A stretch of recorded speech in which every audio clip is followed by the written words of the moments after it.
Yes, my beautiful people, welcome back to another episode of the Backyard Football Community Podcast. Here we bring you our truthful, undiluted, unfiltered analysis of the beautiful game, giving you our very honest perspective. We always say sometimes you might say, "What are these guys talking about?" But this is football the way we say it, the way we know it. No, no knife, No hanky panky. no hanky panky, no overthinking, That's all. just football. So yeah, welcome back, and I have to say a big thank you to everyone who has paid attention to what we are doing. A small. But yeah, as you can see, I know they alone. I there with my brother. Salam. Yeah, nice to be here again. A quick roundup, but for Bro, that is secondary. Let us stop primary first. What is the primary thing? yeah, Nigeria don't qualify for finals. so New settings, as you can see. yeah, We are chilling. yeah. Mm. Cheers There to you the go. cheers to the Cheers cheers to to the finals. When this thing started, we were a bit skeptical, if I'm being honest. absolutely. We came, like we always say, before the tournament and said, look, if we get to the semi-finals, I think I say Gonero, what's his name? Pesero would have done a lot. So magic, surprise, we're in the finals. I don't know how he's done it, but we are happy. South Africa, we knocked South Africa out on penalties. How you see the game the other day? Well, you said you don't know how we did it. I think we all know how we did it. It's been very tactical, and I think it's gone with a very, very, pragmatic approach. Understands his team, the ability, the efficiency, and play lightly. A relatively conservative football, focusing more on the defense, and it's tournament mode, and kudos to Passero.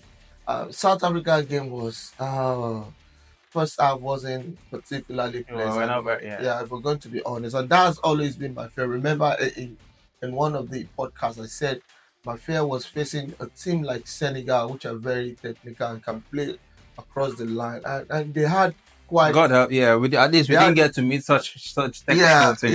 They had very good openings, but of course, you see, you have to measure things with who you are playing, what is right in front of you. They are not as potent as well up front, and we rode our luck a few times, particularly in the first half.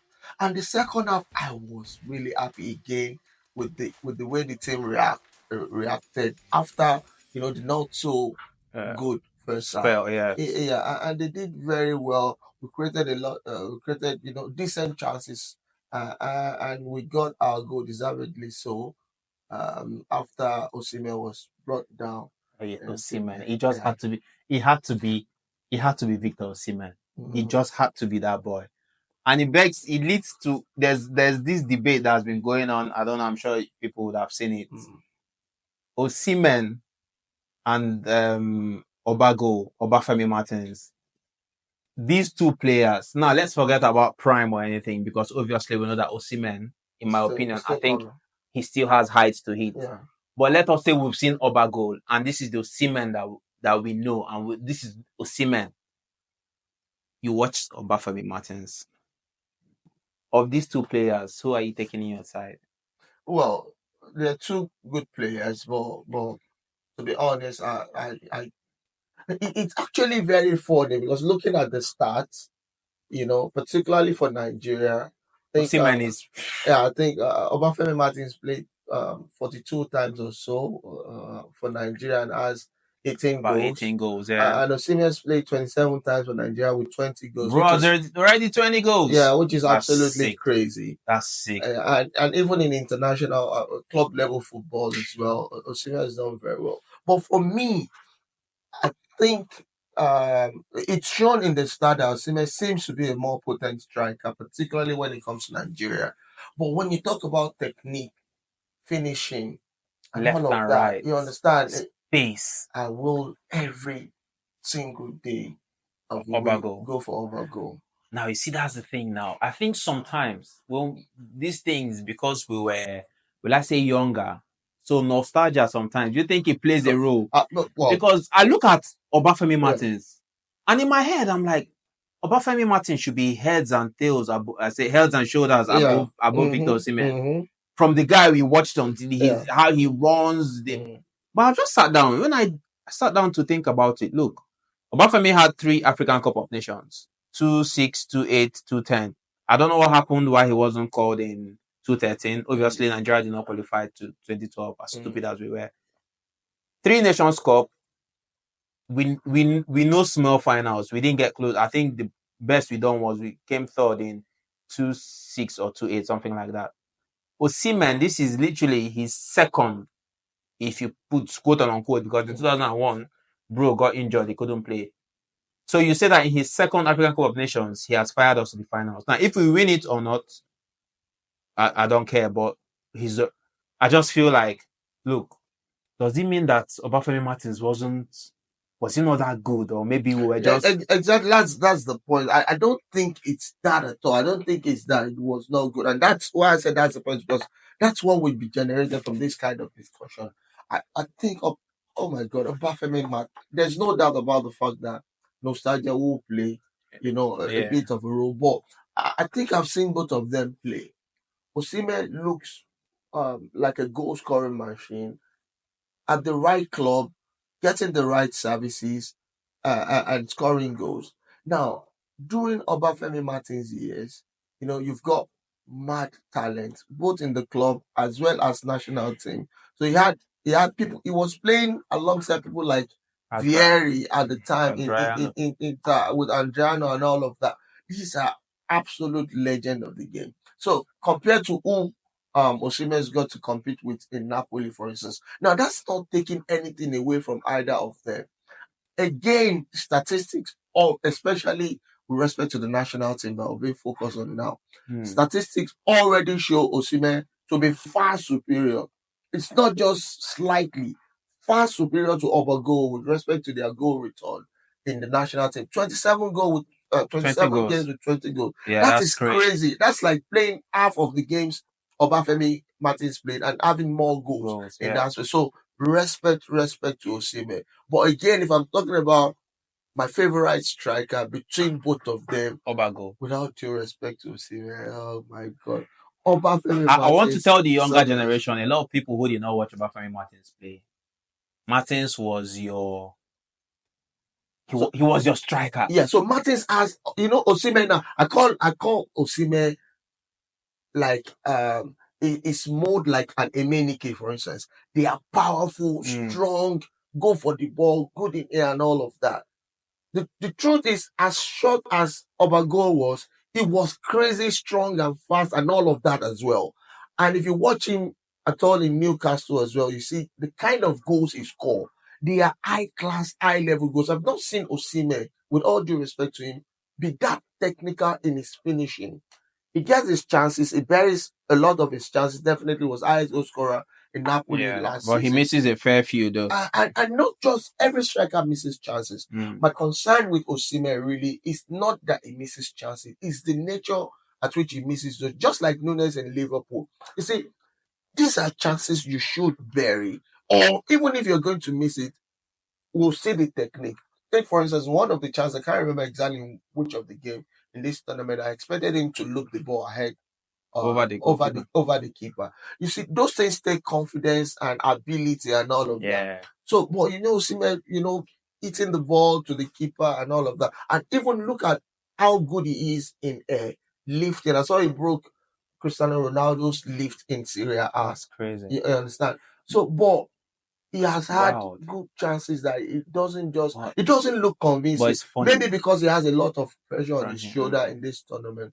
Fine, but I think Osimhen, with all due respect to him, I think he's a very brilliant striker. But I'm not totally convinced about his technique. Osimhen, I don't know how. I Yet, don't know yet. Yes. he's only And 24, I believe. let us put a disclaimer out Yeah. there. This is not a slander to any of Oh these two strikers. no, I'm Abba. just saying it is surprising or not. It is. You beg to ask, how did Obago not win anything with Nigeria? Well, winning trophy goes beyond being very good even as a collective. Look at England, the golden generation. Yeah. They did not even get to final. You understand? So winning things at times come with a bit of luck, a bit of the right team spirit, And the that right challenges and all of that. That's why I'm going to mention Pesero. I'll tell you why. I watched something Gary Neville said. Neville said, look, that sometimes he looks back at that golden generation and he says to himself, what if Capello, their coach at the time, had taken him out of the team, played three at the back, played four in midfield with Beckham and Ashley Cole playing as wing backs, play Scholes, Lamps, Scores in the and Gerrard or some scores as number 4 for down. then Then play. with Gerrard and Lampard. So he said, you see this formation our man is playing now, that what if Capello had played like that, would there have been a better outcome?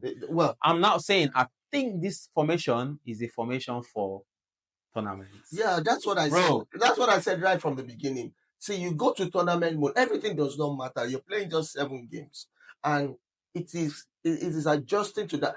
After the old tournament, you can start your tiki taka, Yeah. juggling things and all of. But now it's tournament mode. You play to your strength, and you don't get a bit of delusion.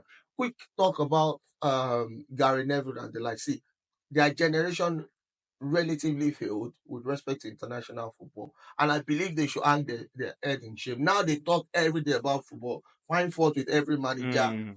They should take responsibility. They were building camps. The Man U guys are on one side and the Liverpool guys are on one side, Chelsea. Yes. So they say now Lampard be the chief administrator of camp. So I see all of that's why when I see most of the pundits, especially the ex-footballer talk, talk is cheap.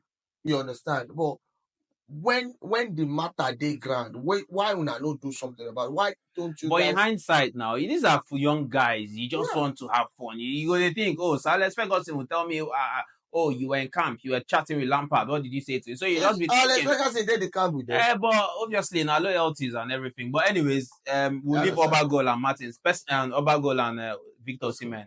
For me, it's surprising that Victor Osimhen has 20 goals in 27 matches for Nigeria.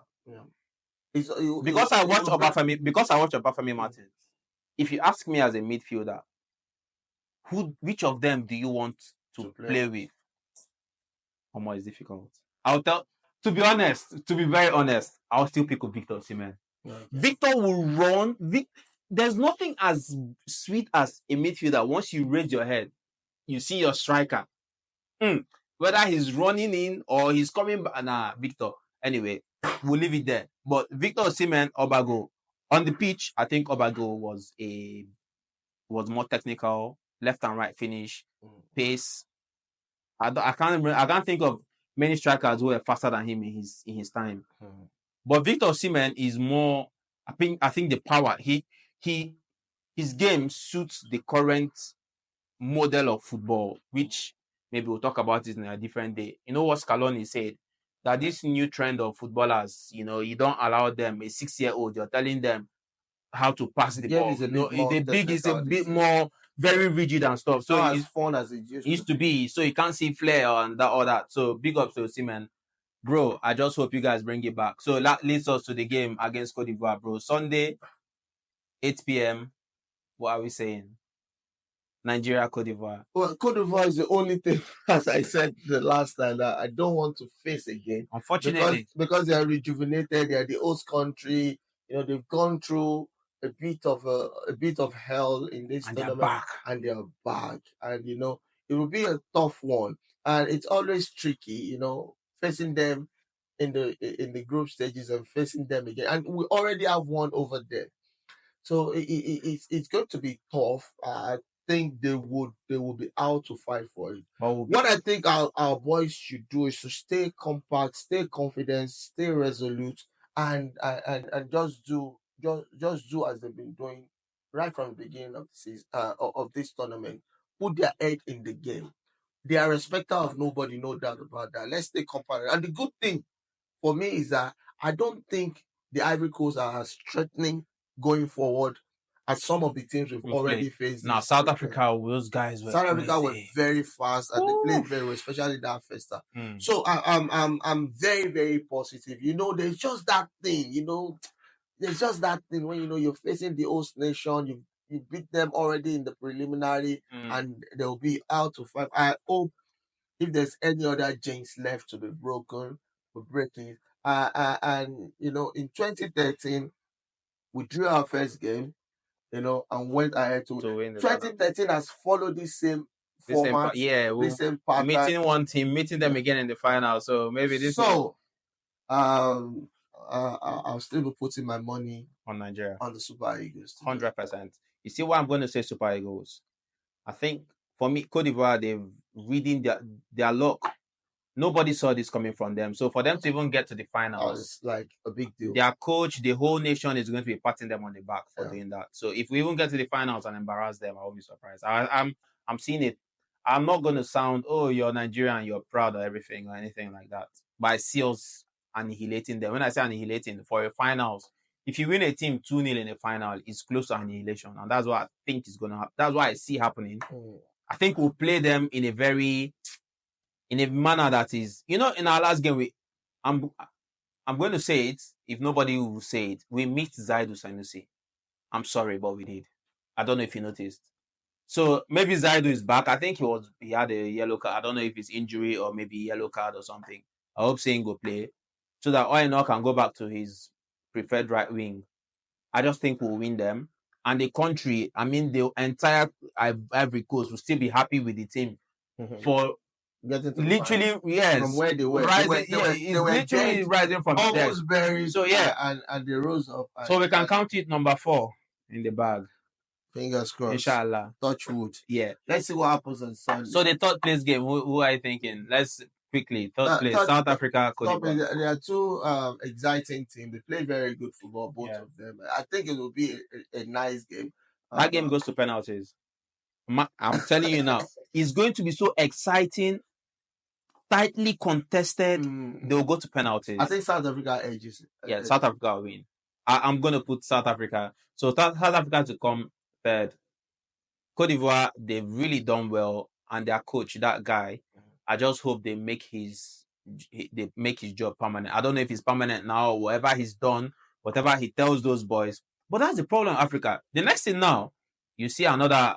They'll kick that guy out. No, I think he stays. Something fails, bro. That guy is a testimony of this tournament from nowhere. So big up Super Eagles. Big up Super Eagles. And big up South Africa. I'm drinking water because of Tyler. All this Amapiano, Opiano. Oh, Nigeria's no green make Tyler here. Oh my God! I said the girl collect Grammy. We take this. Go chop. They say, okay. The one why we say, I don't know whether I saw a video of our boys celebrating in the changing room. They play Amapiano, they celebrate as that will enter. It's a lovely one till next time. I think we're going to do something on this one. We're going to do, maybe we'll do a prediction and win something for the finals. What do you reckon? I think we're gonna put out a post where if you predict correct score line for the Nigeria Cote d'Ivoire game, you stand a chance of winning something huge. All right. So stay tuned. No. Let's just do it now. So let's do a prediction. Predict and win. Predict and win. Yeah, Nigeria Cote d'Ivoire. The right score line. Okay. And stand a chance of winning. I say 50 quid. No, let's stand a chance of winning something. 50 quid? No? Something, yeah. A Nigerian jersey. Better. Alright, stand a chance of winning a proper that's more than 50 quid, a proper Nigerian jersey from the backyard football community. So let us know what you think. For me, I think I'm going to go Nigeria to Cote d'Ivoire 0. 1-0. You told Silver. 1-0. Make you score that one as well. Alright, guys. I think after the finals, we will link up again, and I hope to see you guys. So thank you for watching again. If you've not clicked that like button, I beg you please click, share, comment, subscribe. I'll see you guys on the next one. Go Super Eagles.